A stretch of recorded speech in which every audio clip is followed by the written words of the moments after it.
Ano nga ba ang misteryong buhabalot sa Cabiang Tunnel? Mga kaibigan, ito ang Cabiang Tunnel na matatagpuan sa pagitan ng Maragondon, Cavite at Nasugbu, Batangas. Ito ang pinakamahabang tunnel sa buong Pilipinas na may habang 300 meters. Binuksan ito noong July 1, 2013 bilang bahagi ng proyekto ng gobyerno upang pagduktungin ang dalawang lalawigan at mapabilis ang biyahe papunta sa mga dagat at bundok ng Batangas. Ngunit bukod sa kagandahan ng nasabing lugar, kilala rin ang tunnel sa mga misteryo at kababalaghan. Ayon sa mga kwento ng ilang motorista at biker na madalas dumaan dito, may mga kakaibang karanasan silang nararanasan pagsapit ng gabi.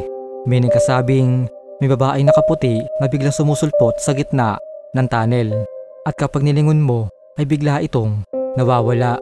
May iba namang nakakarinig ng boses o iyak kahit wala namang ibang sasakyan sa loob.